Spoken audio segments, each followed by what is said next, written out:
con la venia. Señor ministro, se lo tengo que volver a repetir una vez más, como tantas veces lo hice con su predecesora en el cargo. Usted viene aquí y nos ofrece unos datos, pero no nos explica cuál es la política económica del gobierno. Yo no he oído en su boca ni una sola palabra.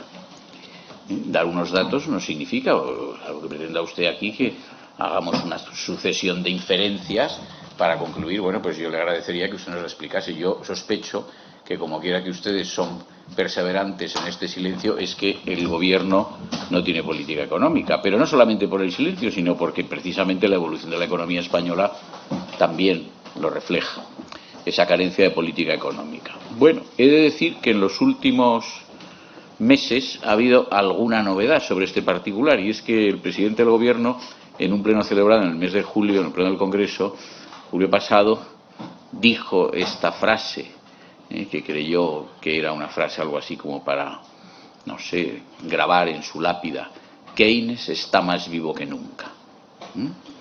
Bueno, algo nos indicó con esta frase, quizá demasiado solemne, pero en fin, sobre todo porque la solemnidad, cuando adorna el error, de poco sirve. Pero luego ha ido muy recientemente, este mes, y ha pronunciado un discurso en la Asamblea General de Naciones Unidas y ha hecho un elogio pues desmedido de lo que sea la política de gasto público, ¿no? O sea, el gasto público, el Estado social sin medida, el Estado va a soportar todo aquello que sea necesario y más allá de lo que sea necesario, y por lo tanto, pues sí, no sé, como un Keynes en este caso enloquecido pasando por Nueva York, ¿no? Como si Keynes hubiera perdido la cabeza. Bueno, él no la ha perdido porque probablemente no la ha tenido nunca, de modo que no creo que sea el caso. Bien, usted nos dice en esta exposición de datos que ha hecho, y sí debo decir de usted que, aunque sigue un poco el modelo de comparecencia de la señora Calviño, anterior ministra, usted lo hace de una forma más amable. Más amable, no veo en sus palabras la petulancia esa irritante de la señora Calviño para contarnos datos entresacados de una forma interesada y ocultando los demás, aunque usted ha ocultado uno muy importante al que ahora me referiré. Usted nos dice que observa una buena marcha de economía que vincula necesariamente al programa de recuperación, transformación y resiliencia, nos habla de crecimiento equilibrado y sostenido y nos dice que, según la Comisión Europea, España es un buen alumno. Pues no lo sé si es tan buen alumno, habida cuenta de las reglas fiscales que usted ha mencionado, que van a entrar en vigor en 2025 y que suponen que el máximo va a ser déficit proporcional al PIB 3% y en materia de deuda pública el 60%. Esta es la magnitud relativa que usted ha ocultado y no aparece en su slide. Sí aparece el 3%, claro, interesadamente, porque estamos en un déficit próximo al 3%, levemente superior. Entonces, ¿usted cree que esto indica que en 2025 va a estar España en condiciones de cumplir esa regla fiscal? Del 60% no ha dicho nada, ahora me referiré a esto. Bien, nosotros no tenemos ningún empacho en reconocer lo que se ha dicho por autorizados economistas, me refiero a los autores del informe de situación de BVA Research, publicado el 15 de octubre pasado, en el que este informe revisa hasta el 2,9% para este ejercicio del crecimiento, por encima incluso de previsiones también al alza o de revisión del Banco de España, que lo había revisado al 2,8%, o incluso por encima de sus propias estimaciones, que lo situaban en el 2,7%. Bien, de acuerdo.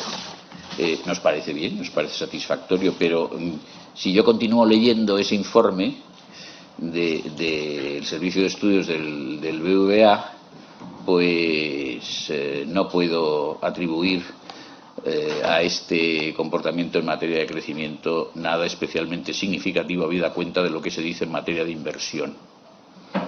Dice literalmente: sin embargo, esta mejora se ve ensombrecida por el comportamiento de la inversión.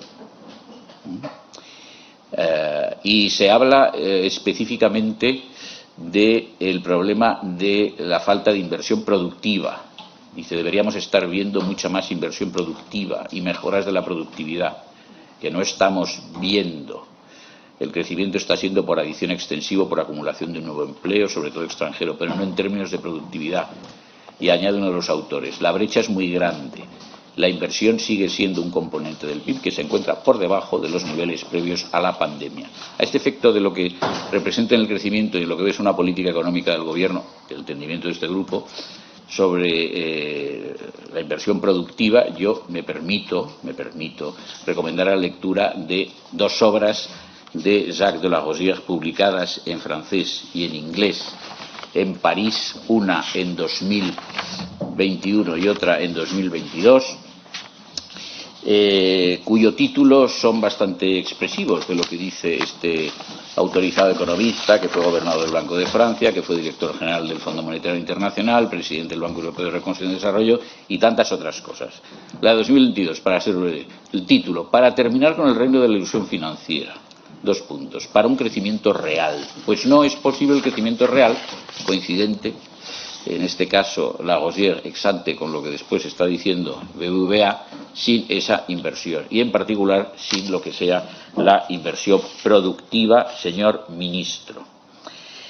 En términos cuantitativos, pues en términos cuantitativos, la formación bruta de capital fijo en el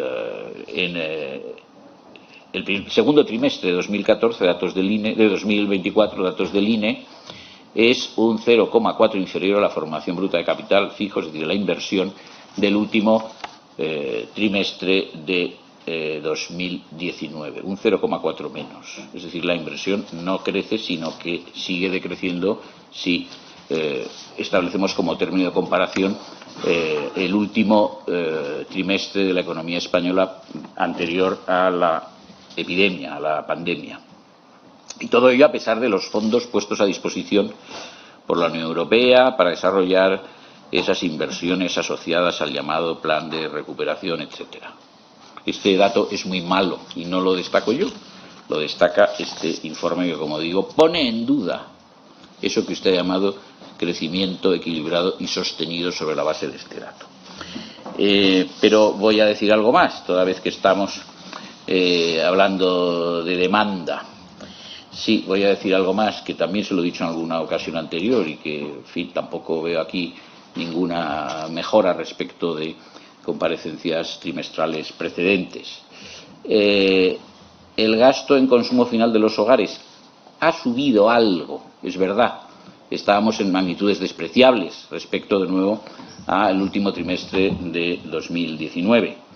Ahora hay un crecimiento, se registra un crecimiento en este último trimestre, de nuevo datos del INE, del 1,6%. Su comparación anterior hablábamos del 0 y pico por ciento. Sí, ha subido algo, es cierto. Pero veamos, porque esto conviene aclararlo un poco más. Sin duda usted estará interesado en esto. Sí, pero vamos a ver.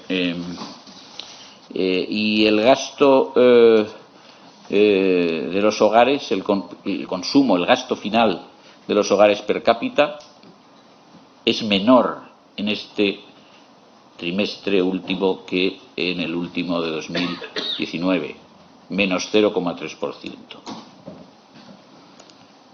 Bueno, este dato es malo, es decir, no hay un gasto que acompañe a este crecimiento de la economía, que aquí parece algo indubitado. Claro, tengamos en cuenta que esa previsión de un crecimiento para este año de 2,9% no deja de representar algo que contribuye a lo que será un 5% en total en todos los ejercicios sucesivos a 2019.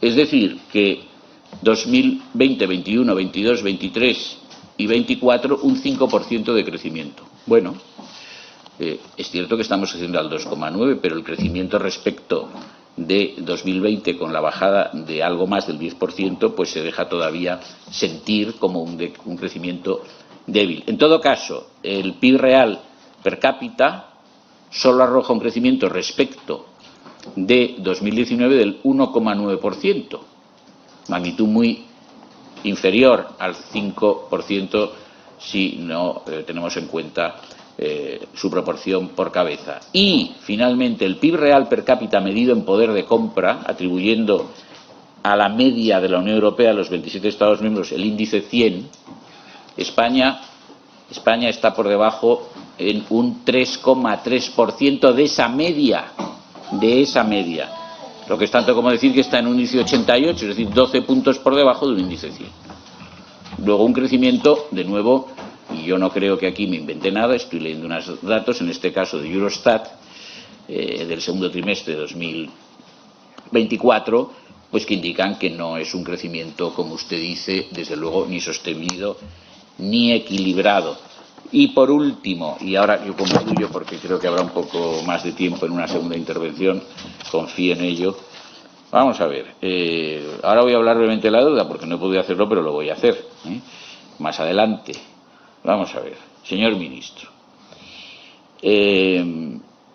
la deuda alcanza en este momento, la deuda pública, un 105,30%.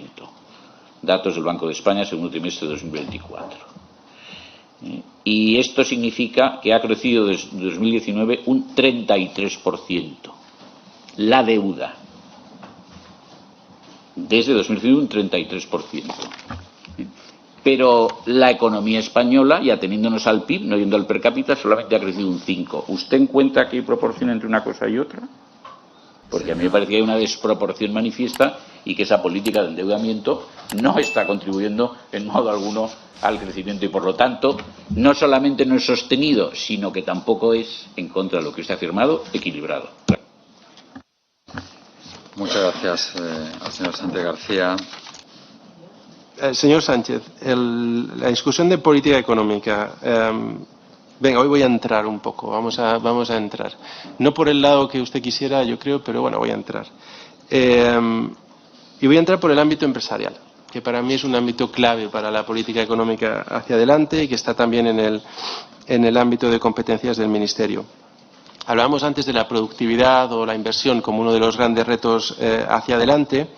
Y para nosotros, más allá de la financiación, como he dicho, y que es uno de los puntos que estamos, por supuesto, también intentando favorecer gracias a los fondos del plan de recuperación, hay otro elemento clave de política económica aquí, que es el entorno regulatorio. Y los avances en materia de entorno regulatorio son una de las prioridades de las actuaciones que estamos realizando. Y le cito, más allá de esta que ya he comentado, del establecimiento de gestores de inteligencia artificial para ayudar a nuestras pymes a liberar horas no productivas, para mí, la forma en la que visualizo estas tareas administrativas o el red tape, como lo llaman los británicos, es un gran iceberg al que se tienen que enfrentar nuestras pymes, y lo que conseguimos con este gestor artificial es mantenerlas a flote y que la mayor parte de esta carga sea trabajada y lidie con ella el gestor artificial, ¿no? Para liberar toda esa carga de horas a nuestras pymes para tareas más productivas, por supuesto, en relación con clientes, relación con proveedores, o incluso para aquellas que quieran avanzar a través de esta mejora en la productividad, en la reducción de la jornada laboral, por supuesto.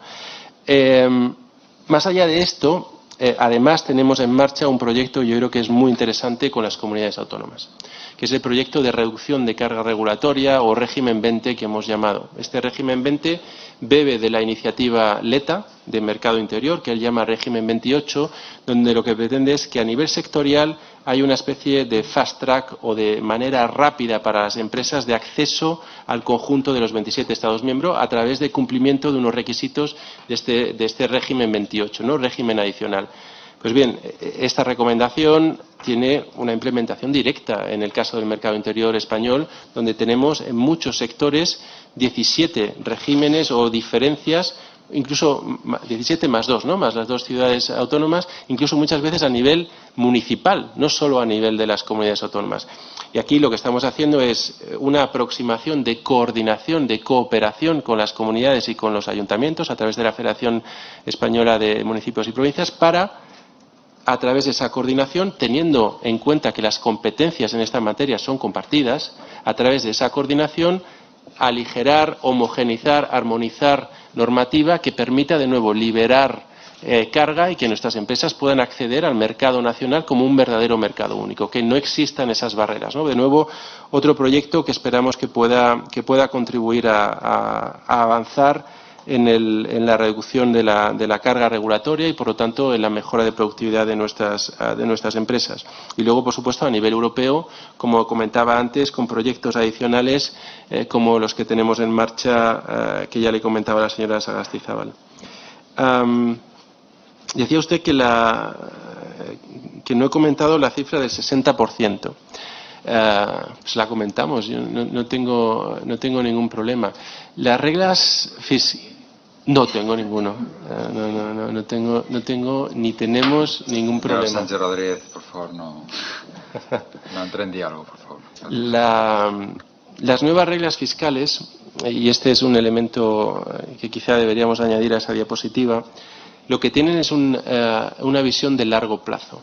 Es decir, lo que nos exigen es realizar en estos 4 años la reducción de déficit necesaria para que mi deuda al año 2041 no sea creciente, es decir, que siga en una tendencia decreciente. Por lo tanto, este enfoque, al final, el enfoque que tienen las reglas fiscales nuevas es un enfoque de sostenibilidad de la deuda. Eso es lo que hay detrás de las nuevas reglas fiscales. Y este enfoque de sostenibilidad de la deuda, además, incluye, por supuesto, puesto que tiene una visión a 2041, un elemento fundamental para la sostenibilidad de la deuda, como es el envejecimiento poblacional que se espera. Es decir, no es una visión de corto plazo de yo toco o consolido mis cuentas fiscales en el 2025 en función de los gastos que prevea o de las presiones de gasto o de la evolución de los ingresos que tenga en el año 2025. No. Yo me adelanto a las posibles presiones que vaya a tener de aquí al 2041 y hago todo el esfuerzo concentrado en 4 años para que a partir de ahí, aunque no hiciera nada, la deuda siguiera en una tendencia decreciente. Y esto es lo que asegura precisamente que con el cumplimiento de esa regla de gasto que he puesto sobre la mesa, nuestra deuda vaya a ser sostenible, porque tenemos todas las variables que forman parte de la coctelera hasta el año 2041. Con lo cual, ese elemento de reducción de sostenibilidad de la deuda es un elemento que es fundamental y que no existía antes. O sea, antes teníamos en el Pacto de Estabilidad y Crecimiento el 3,60, pero no había una vinculación, había un objetivo de deuda por un lado, un objetivo de déficit por otro y una regla de gasto por otro, que no estaban conectados. Ahora ya la sostenibilidad de la deuda, el objetivo de deuda está conectado a la evolución del déficit y está conectado a ese objetivo anual de regla de gasto. Esta es una de las grandes innovaciones y yo creo que una de las grandes ventajas del nuevo marco. Y, por supuesto, cuando digo que la Comisión Europea nos pone en el grupo de buenos alumnos es porque ahí es donde estamos. Porque estamos en los países que no tienen déficit excesivo y estamos en los países que no tienen desequilibrios macroeconómicos. Es la realidad y esto no había sucedido desde que se inició el procedimiento de desequilibrios macro en el año 2011. Por supuesto que no quiere decir que no haya retos. Aquí tenemos que ser todos conscientes de los retos que vienen hacia adelante en los próximos años. Uno de ellos es el de la productividad, que está relacionado con la inversión, que ya hemos comentado, y otro de ellos, por supuesto, es relacionado con la recuperación continua de poder adquisitivo por parte de los hogares, es decir, hablábamos, ¿no?, de que esa evolución macro llegue a la micro, que sigamos avanzando en que nuestros hogares vayan recuperando poder adquisitivo, aunque ya estemos por encima, como decía anteriormente, de la situación pre-COVID. Pero aquí hablaba usted del consumo privado. El consumo privado, evidentemente, ha sido una de las variables ante un shock de inflación más afectadas por la coyuntura económica. Lo que esperamos hacia adelante, cuando miramos los principales determinantes del consumo privado, es con una inflación en clara moderación, con las expectativas de inflación que tiene el propio Banco Central Europeo, también de convergencia, de llegada, de aterrizaje en torno a su objetivo del 2% hacia adelante, con elementos particulares de la cesta de la compra, como comentaba antes, también en clara moderación, incluso retroceso, como es el caso del aceite de oliva, más una evolución de los salarios claramente por encima de la evolución de la inflación, 3,5, 4% de crecimiento de los salarios, más una bajada de los tipos de interés, que numerosos análisis señalan que, dada dado el volumen de créditos a tipo variable que tienen los hogares en España comparado con los hogares europeos, España es el país donde más impacto tiene una subida de tipos de interés y, por lo tanto, es donde más alivio van a tener los hogares con esta bajada que esperan los mercados que sigan teniendo los tipos de interés. De hecho, la bajada que ya se ha producido en el Euribor, lo que supone es, para cualquier hogar que tenga que actualizar su hipoteca, una hipoteca media en estas semanas, la actualización con respecto al año pasado supone más de 800 euros de alivio o de menos gasto al año. Y eso en una evolución que se espera que siga a la baja del propio Euribor. Lo que quiero decir con ello, cuando a esta evolución de los salarios, de los tipos de interés, de los precios, le sumamos también las buenas perspectivas de crecimiento del empleo, es que esperamos que el consumo sea uno de los factores de sustento del crecimiento hacia adelante junto a la inversión con dos grandes sustentos. En primer lugar, por supuesto, el plan de recuperación y, en segundo, también, como decía anteriormente, una cierta recuperación no solo de la inversión productiva asociada al plan de recuperación, sino también de la inversión en el sector de la construcción. De hecho, una de las novedades de la actualización de las cifras del Instituto Nacional de Estadística de la Contabilidad Nacional fue un incremento en las cifras de inversión y, en particular, en las cifras de inversión en construcción que estaban sesgadas a la baja anteriormente. Más el tema de la deuda, y aquí ya cierro también con la pregunta del señor Santos. A ver, hay muchas maneras de verlo esto. Voy a intentar ser bastante cartesiano. La percepción de los mercados ahora mismo con respecto a la sostenibilidad de la deuda española es excelente. Lo que tenemos es un cierre de la prima de riesgo con un país G7 como es Francia. Lo que tenemos es, además, que esto se está produciendo en un momento de salida del Banco Central Europeo de la compra de deuda de los países del área euro, y esto se está produciendo con una apuesta de los inversores institucionales, privados, públicos, por la deuda española. Y esto no es casualidad.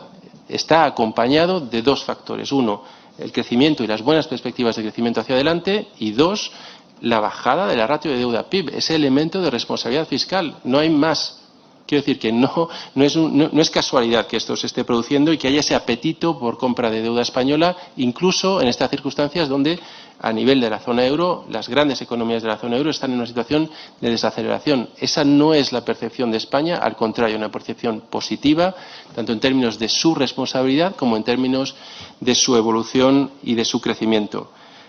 La contribución de la deuda en los últimos años a que hayamos podido salir de la doble crisis de la pandemia y de la crisis de inflación sin cicatrices ha sido fundamental. No podríamos haberlo hecho, no podríamos haber desarrollado las políticas que han conseguido sostener a nuestro sector productivo, como los ERTE, por ejemplo, o que han conseguido sostener a nuestras familias con el escudo social, por ejemplo, sin hacer recurso al déficit y, por lo tanto, al endeudamiento. Es más, como decía anteriormente, el proceso en el que estamos ahora es en el proceso de volver a generar el espacio suficiente como para responder a un shock de estas dimensiones si hiciera falta, llegando ya este año al 102,5%, cercano a ese 99% más o menos que era el nivel de ratio de deuda PIB antes de la pandemia. De hecho, se espera que para el año 2027, final de esta legislatura, estemos ya por debajo del 99% en términos de deuda, como han podido ver en la diapositiva que he puesto.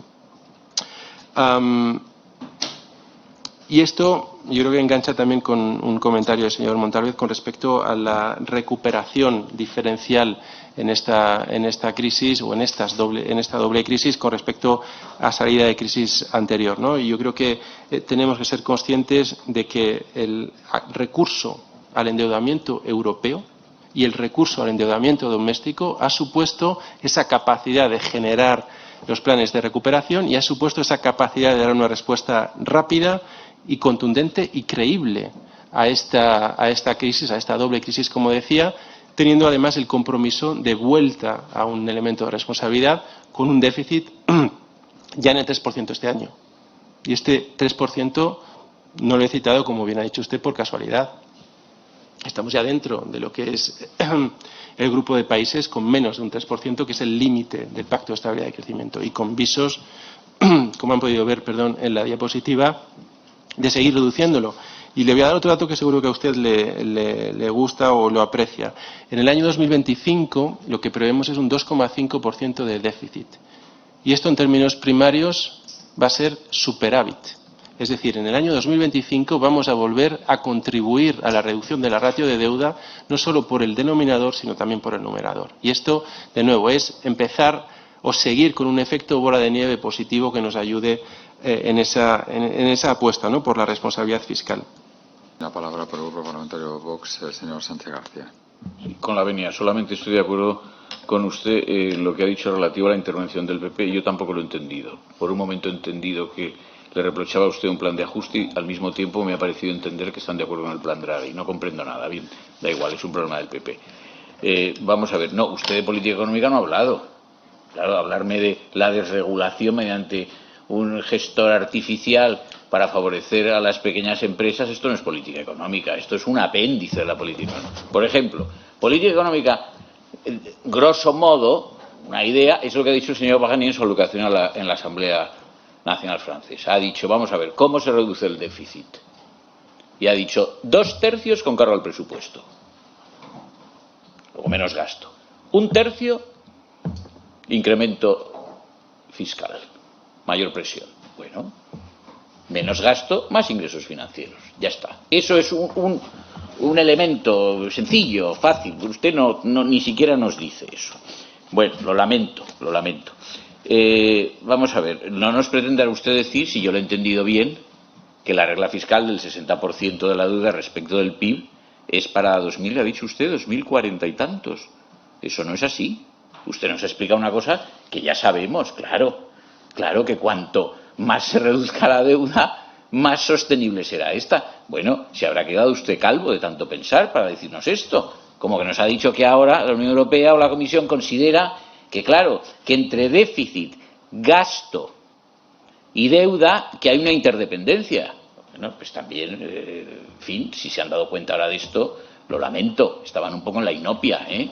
No lo comprendo, pero que esto no se lo cuente usted aquí como una novedad extraordinaria, usted es economista. No, esto ya lo sabemos todos, creo. Bueno, no sé, a lo mejor todos, ¿no? Ejecución del plan. Pero vamos a ver, es que siguen ustedes con mala nota, a pesar de que la Comisión Europea les diga que son buenos alumnos. Mire usted, desembolsados, desde 2021, exclusivamente el 29% de los créditos presupuestarios. Pues es un suspenso, le guste o no.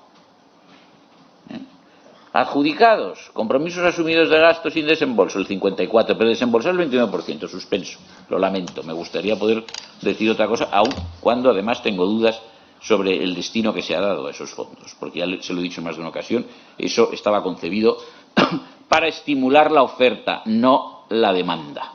Pero en fin, ocupación, claro, empleo. Bueno, mire usted, hay una desproporción evidente entre el crecimiento del empleo público y el empleo privado. Los dos han crecido.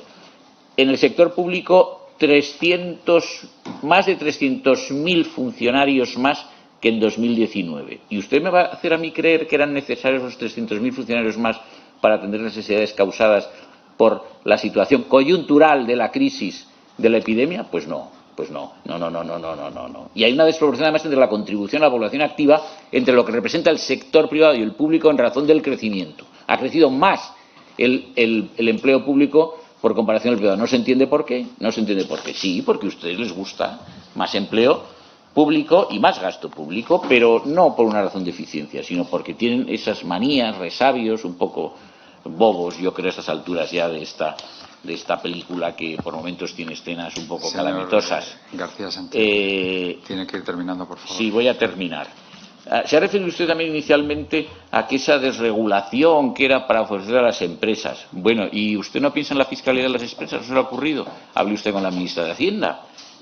Presión fiscal empresarial. La empresarial de España, siendo el índice 100 el de la media de la Unión Europea, 117, solamente nos supera de las economías europeas relevantes Francia, por no hablar de que estamos por encima de Polonia, Letonia, Bulgaria, etcétera. En fin, una cosa demencial.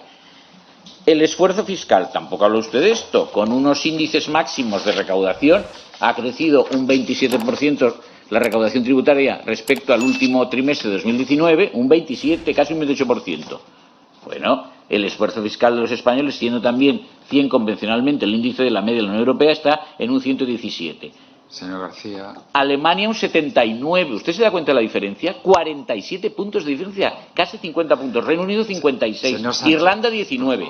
No, lo lamento. Sí. Hay indicadores no malos, muy malos. Y usted no ha respondido a algunas de las preguntas que le he hecho y me ha contado esta historia de la desregulación mediante un gestor artificial para ayudar a las empresas. Y si me dice que vamos a hablar de política económica, yo creo que usted sabe un poco más de política económica, ¿no? Muchas gracias.